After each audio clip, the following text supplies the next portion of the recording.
Let the world hear his voice. आप सबको जय मसीह की। सुबह के समय हम एक वचन अध्ययन करेंगे जो पहले तीमुथियुस की पत्री पहले अध्याय के 17वें वचन से है। अब सनातन राजा अर्थात अविनाशी अनदेखे एकमात्र परमेश्वर का आदर और महिमा युगानुयुग होती रहे, आमीन। एक एतवार के दिन जॉनथन एडवर्ड्स अपने घर में अकेले थे। घर के बाकी लोग कलीसिया जा चुके थे। क्योंकि उन्हें कलीसिया जाके परमेश्वर की आराधना करना पसंद नहीं था, इस वजह से वो घर में अकेले थे। समझ नहीं आ रहा था कि वो क्या करे, इसलिए उनके घर के ऊपर जो पुस्तकालय था वो वहां पर गए। वहां पर चमड़े से बाइंडिंग किया हुआ एक पुरानी पुस्तक ने उनका ध्यान खींचा। उन्होंने उस पुस्तक की पन्नों को आगे पीछे पलट पलट कर देखा और उन्हें समझ आ गया कि वो एक पवित्र शास्त्र है। एक वचन उनकी नजरों में आया जो कि पहले तीमुथियुस की पत्री पहले अध्याय के 17वें वचन से था, जिसमें लिखा है कि सनातन राजा अर्थात अविनाशी अनदेखे एकमात्र परमेश्वर का आदर और महिमा युगायुग होती रहे। जॉनथन एडवर्ड्स ने अपनी पुस्तक में लिखा है कि जैसे ही उन्होंने इस वचन को पढ़ा, अपनी आत्मा में एक उजागरता को उन्होंने महसूस किया।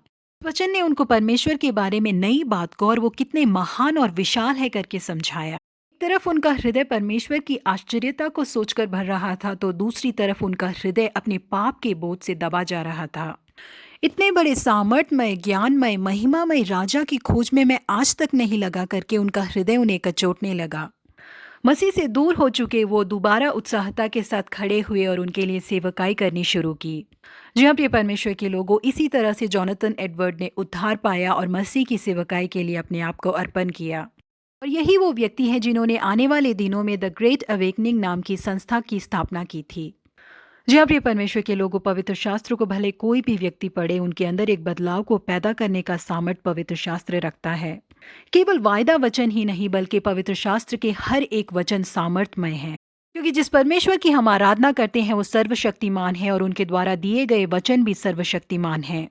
हम जिस परमेश्वर की आराधना करते हैं वो नित्य परमेश्वर है, उनका कोई अंत नहीं है। वो अदृश्य परमेश्वर है, केवल वही ज्ञानवान परमेश्वर है। सारी महिमा और आदर के योग्य केवल वही हैं। हम उनके गुणों को पूरी तरह से नहीं समझ पाए हैं। यही कारण है कि उनको आराधना करने वाले आराधना में हम खुश नहीं हो पाते। जब हम उन्हें पूरी तरह से जान लेंगे तो हमारा जीवन बदल जाएगा। हमारे आराधना करने के तरीके बदल जाएंगे। हर एक परिस्थिति में आराधना करने वाले, हमें देखने वाले दूसरों के जीवन भी बदल जाएंगे।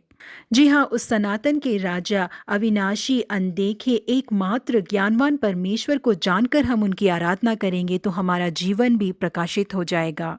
हमारे जीवन का लक्ष्य भी हमें समझ आएगा। प्रभु आप सबों को आशीषित करे। Have a blessed week ahead.